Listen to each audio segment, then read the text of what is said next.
अगर किसी बंद कमरे से निकलने के लिए आपको हर मिनट अपनी जान दांव पर लगानी पड़े, तो ये कोई गेम नहीं, ये अमीर लोगों का एंटरटेनमेंट है, जहां इंसानों की मौत पर शर्तें लगती है।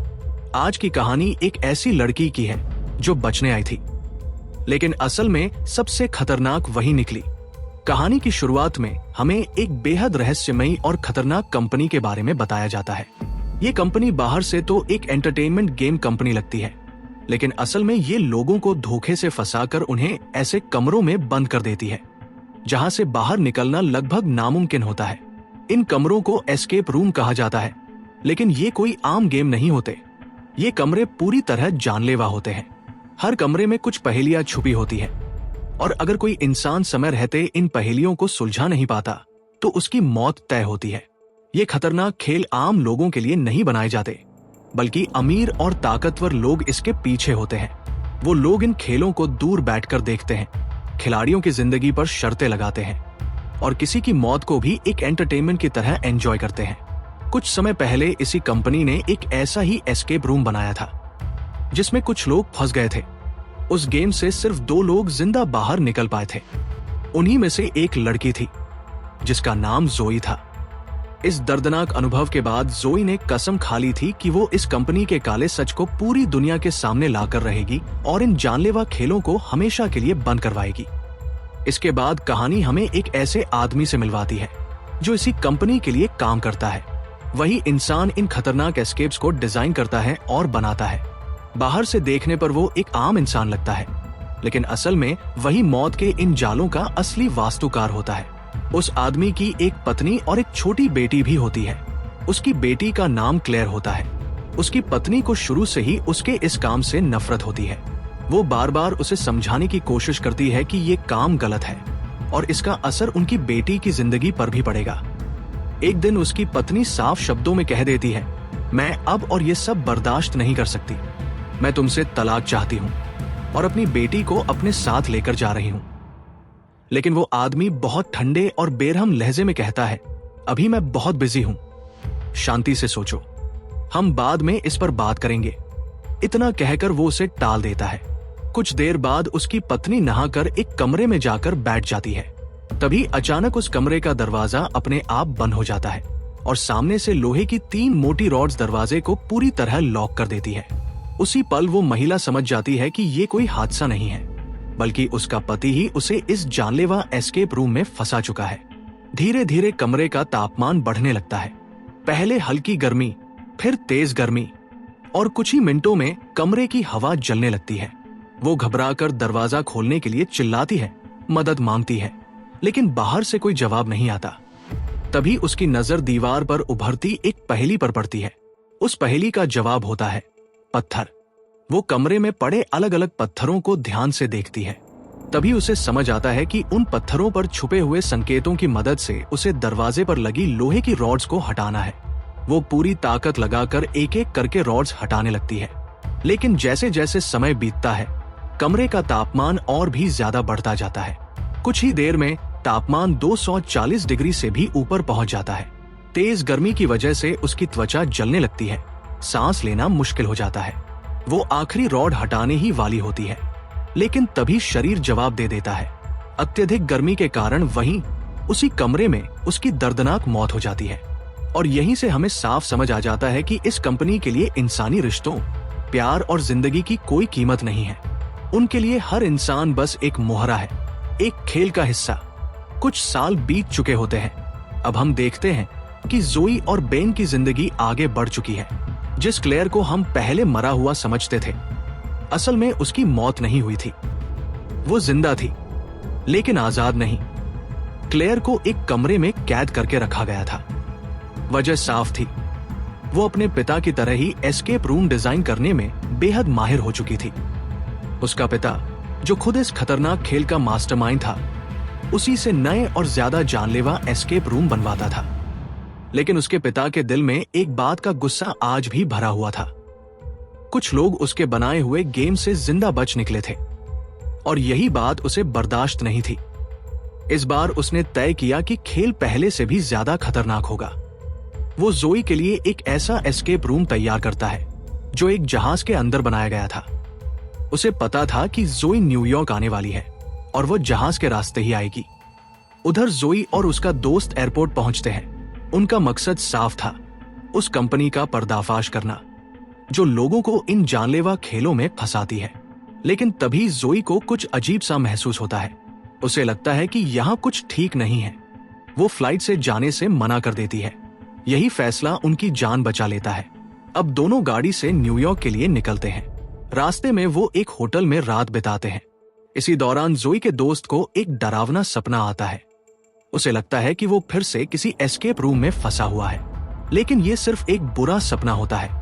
अगले दिन वो आगे बढ़ते हैं। तभी एक जगह वो देखते हैं कि एक चोर किसी महिला की सोने की चेन छीन कर भाग जाता है। जोई और उसका दोस्त उसका पीछा करते करते एक ट्रेन स्टेशन तक पहुंच जाते हैं। चोर चालाकी से दोनों को एक ट्रेन के डिब्बे में बंद करके भाग जाता है। यहीं से असली डर शुरू होता है।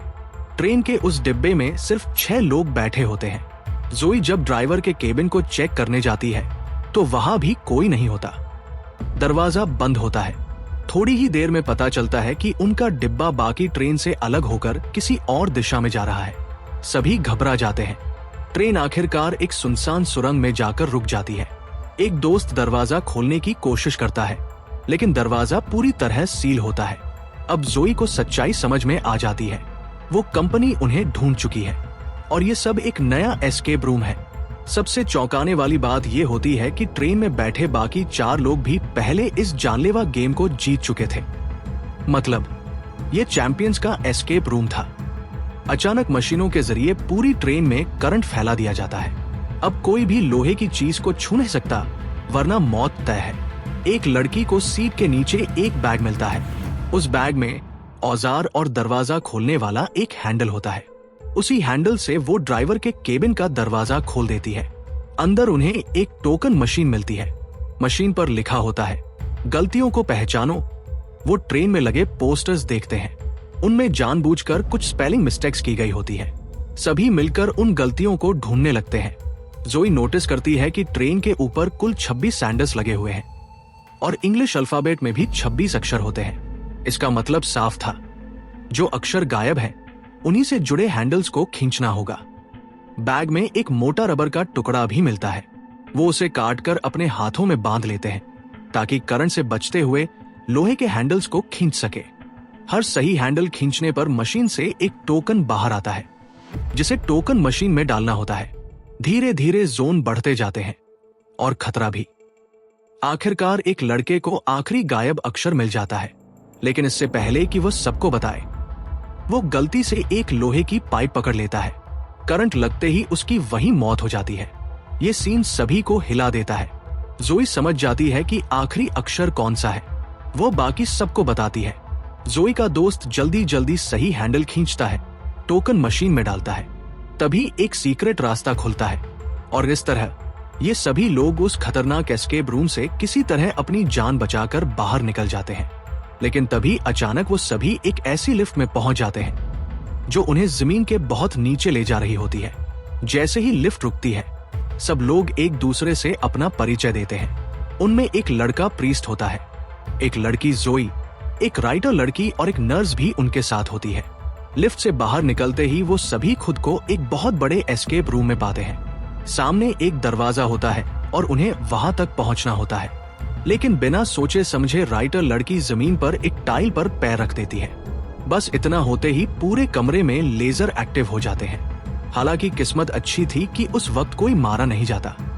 सब मिलकर राइटर लड़की को उस टाइल से हटाते हैं और जैसे ही उसका पैर हटता है, लेजर अपने आप बंद हो जाते हैं। अब उन्हें बताया जाता है कि उनके पास सिर्फ 10 मिनट है। अगर इस समय में वो दरवाजा नहीं खोल पाए तो दरवाजा हमेशा के लिए बंद हो जाएगा। लेकिन अगर किसी ने फिर से गलत टाइल पर कदम रखा तो लेजर जान ले सकते हैं। इसी दौरान जोई को वहां रखी एक लॉलीपॉप के अंदर से एक चाबी मिलती है। वो चाबी लेकर आगे बढ़ती है। राइटर लड़की को भी एक चाबी मिलती है और दोनों मिलकर सामने रखी कई तिजोरियां खोलने लगती हैं। हर तिजोरी पर एक नंबर लिखा होता है, लेकिन एक तिजोरी ऐसी होती है जिस पर नाम लिखा हुआ होता है। वो समझ जाते हैं कि यही सही तिजोरी है। जैसे ही तिजोरी खुलती है, उसके अंदर से तेज धार वाले डायमंड बाहर गिरते हैं। उनमें से एक ब्लेड जोई की उंगली काट देता है। इसके अलावा अंदर से जाली नोट भी निकलते हैं। अचानक वहां एक लाइट जलती है और अब उन्हें समझ आता है कि अगला क्लू पाने के लिए उन्हें एटीएम का कोड चाहिए। जोई का दोस्त समझ जाता है कि शायद जोई का खून इन जाली नोटों पर गिराने से कोड मिल सकता है। जोई नोट लेकर काउंटर पर चढ़ती है, लेकिन फिर से लेजर चालू हो जाते हैं। डर के मारे वो गिर जाती है और लेजर दोबारा बंद हो जाते हैं। अब प्रीस्ट नोटों को सही जगह रखता है और आखिरकार उन्हें एटीएम कोड मिल जाता है। जोई एटीएम में कोड डालती है, तभी वहां 3 घड़ियां अलग अलग समय पर रुकती हैं। ये असल में एक इशारा था। घड़ी की सुई उन्हें दिशा बता रही थी और मिनट वाली सुई ये बता रही थी कि कितने कदम चलने हैं। प्रीस्ट इन इशारों के हिसाब से 112 कदम चलता है। रास्ते में पीछे की सही टाइल पर लॉलीपॉप रखते जाना होता है ताकि बाकी लोग भी रास्ता पहचान सके। लेकिन आधा रास्ता तय करते ही अगली टाइल एक बटन की तरह दब जाती है और सामने एक और तिजोरी आ जाती है। जिस टाइल पर वो खड़ा होता है उस पर भी एक पहेली लिखी होती है। समय बहुत कम बचा होता है। घबराहट में प्रीस्ट बिना सोचे आगे बढ़ जाता है। बाकी लोग उसे रोकते हैं, लेकिन वो नहीं सुनता। वो गलत टाइल पर पैर रख देता है और लेजर चालू हो जाते हैं। भागते हुए उसका सिर एक टेबल से टकराता है और वो बेहोश हो जाता है। दोनों लड़कियां किसी तरह उसका पैर टाइल से हटाती हैं और लेजर बंद हो जाते हैं। तभी राइटर लड़की को पहेली का मतलब समझ आ जाता है। वो तिजोरी का हैंडल घुमाती है और तिजोरी खुल जाती है। इस बार अंदर से एक नक्शा निकलता है। वो नक्शे को दीवार पर बने डिजाइन पर रखती है, जिससे उन्हें आधा रास्ता समझ आ जाता है। सही वक्त पर वो लोग दरवाजे से बाहर निकल जाते हैं, लेकिन प्रीस्ट अभी भी बेहोश होता है। कुछ देर बाद उसे होश आ जाता है और अब ये लोग तीसरे एस्केप रूम में पहुंचते हैं। ये कमरा बिल्कुल समंदर के किनारे जैसा बना होता है। राइटर को वहां एक कैमरा मिलता है और वो फोटो खींचती है। फोटो में उन्हें एक नाव दिखाई देती है, लेकिन सामने असल में कोई नाव नहीं होती। वो नाव ढूंढने लगते हैं। तभी एक दोस्त को ऐसा टूल मिलता है जिससे लोहे की चीजें ढूंढी जाती है। उसी दौरान उन्हें अजीब सी मूर्तियां दिखती हैं, जिनकी आंखों पर सीपियां लगी होती हैं। अचानक रेत के अंदर से आवाज आने लगती है। खोदने पर एक बड़ी चीज बाहर आती है, लेकिन रस्सी टूट जाती है। अब सब समझ जाते हैं कि ये जगह दलदल बनती जा रही है। सबसे पहले नर्स फंस जाती है। प्रीस्ट अपनी कमर में रस्सी बांधकर उसे बचाने जाता है। वो नर्स को तो बचा लेता है, लेकिन रस्सी फिर टूट जाती है और प्रीस्ट दलदल में दबकर मर जाता है। रेत और तेजी से भरने लगती है। सब जान बचाकर भागते हैं। तभी उन्हें पता चलता है कि बाहर निकलने का रास्ता वहां रखे फ्रिज के अंदर है, लेकिन फ्रिज खोलने के लिए कोड चाहिए। जोई एक बटन दबाती है और पास की इमारत में लाइट जल उठती है। वो ऊपर चढ़ती है और दूरबीन से देखती है। उसे एक मैसेज दिखता है जिसमें ICU की स्पेलिंग जानबूझकर गलत लिखी होती है। नीचे उतरते वक्त उसकी नजर एक गोल दरवाजे पर पड़ती है। एक दोस्त को इशारा समझ आ जाता है। वो मूर्ति की आंखों से सीपियां निकालता है, जो असल में फ्रिज की चाबी होती है। फ्रिज खुलते ही बाहर निकलने का रास्ता मिल जाता है, लेकिन तभी एक गुप्त रास्ता भी दिखाई देता है। जोई समझ जाती है कि यही असली बाहर जाने का रास्ता है। नर्स ऊपर निकल जाती है, लेकिन एक दोस्त सीढ़ियों के टूटने से नीचे गिर जाता है और रेत में दफन हो जाता है। आखिरकार जोई और राइडर लड़की एक सीढ़ी की मदद से बाहर निकल आती है। बाहर गाड़ियां देखकर उन्हें समझ आ जाता है कि वो सच में गेम से बाहर आ चुकी है, लेकिन सच इससे बिल्कुल अलग निकलता है। अचानक राइटर भागती हुई वहां पहुंचती है और घबराई हुई आवाज में बताती है कि ये जगह चौथा एस्केप जोन है। यहाँ हर एक मिनट के बाद तेजाब की बारिश होने वाली है। अगर जिंदा रहना है तो सामने बने उस स्टोर के अंदर जाना ही होगा। तीनों स्टोर की तरफ भागते हैं, लेकिन दरवाजे पर मजबूत ताला लगा होता है। राइटर ऊपर चढ़कर देखने की कोशिश करती है और तभी उसे ऊपर एक चाबी मिल जाती है। उसी चाबी से ताला खोलकर वो शटर ऊपर उठाते हैं।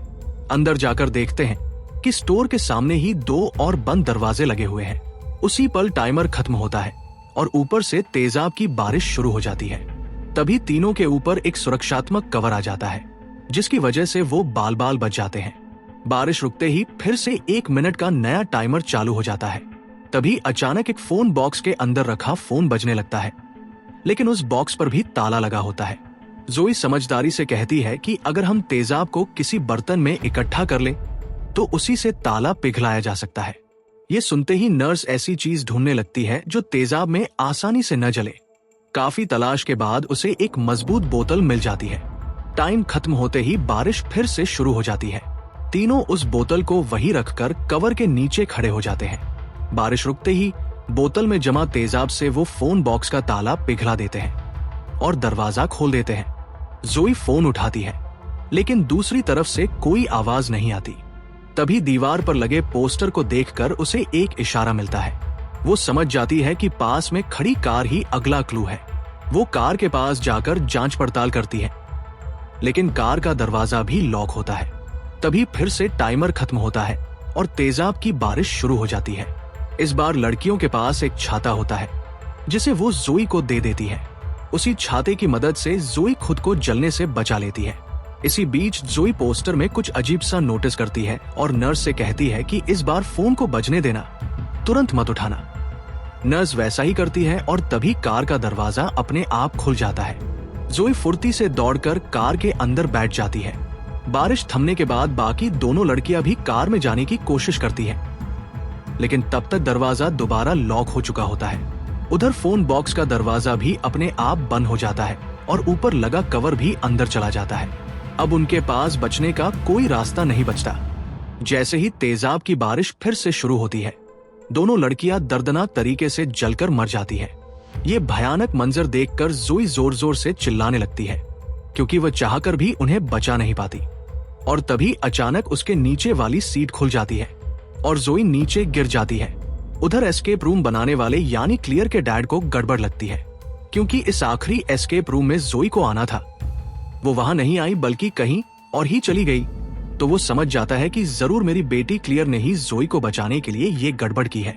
उधर क्लियर का दोस्त जोई को अपने साथ ले आया था। यहाँ जब जोई क्लियर को देखती है तो वो समझ जाती है कि ये एस्केप रूम बनाती है। वो जोई को बताती है कि ये सब कुछ मैं अपने डैड के कहने पर ही करती हूँ।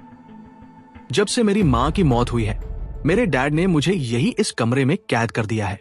मैंने तुम्हें यहां तक इसलिए बुलाया ताकि तुम मेरी मदद करो, मुझे इस कमरे से निकालो।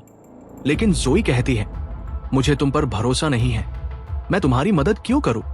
तो वो कहती है कि समंदर के किनारे वाले एस्केप रूम में मैंने गड़बड़ कर दी थी। जब तुम्हारा दोस्त धंस गया था, वो मरा नहीं बल्कि जिंदा है, सही सलामत है और एक कमरे में है जहां वो बिल्कुल ठीक है। लेकिन तभी वो देखती है कि क्लियर की डैड के लोग उसे ढूंढकर रूम में डाल देते हैं, जो कि एक टेम्परेचर वाला कमरा था। जोई इस कंपनी की पहेली सुलझाने में लग जाती है, लेकिन अगर उसने जल्दी ना की तो अभी क्लियर की माँ की तरह वो भी मारा जाएगा। फिर क्लियर जोई को बताती है कि मेरे डैड के कंप्यूटर के जरिए मैं तुम्हारे दोस्त को बचा सकती हूँ, लेकिन उसके लिए मुझे इस कमरे से निकलना होगा।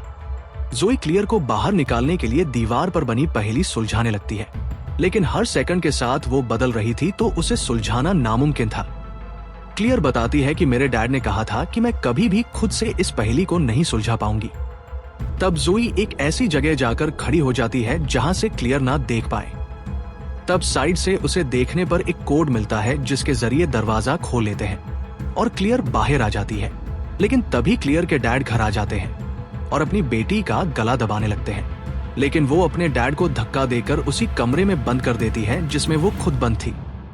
और फिर वो भागकर अपने डैड के रूम में जाती है और उनके कंप्यूटर से उसको बंद कर देती है जहां जोई का दोस्त था, और इस तरह से उसकी जान बच जाती है। जोई पूछती है कि मेरा दोस्त कहाँ है। इस पर वो बताती हैं कि उसी बिल्डिंग में जहां तुम लोग सबसे पहले गए थे और तुम्हारे गेम उसी बिल्डिंग में खेले गए हैं, और गेम बनाने वाले सभी इंसानों को मैंने वहां बंद कर दिया है ताकि तुम सबूतों के साथ उन्हें पुलिस को पकड़ा दो। मैं भी अपने डैड को खुद पुलिस के हवाले कर दूंगी। जोई गाड़ी लेकर इस बिल्डिंग तक पहुंचती है जहां पुलिस और एम्बुलेंस पहले से ही मौजूद थी।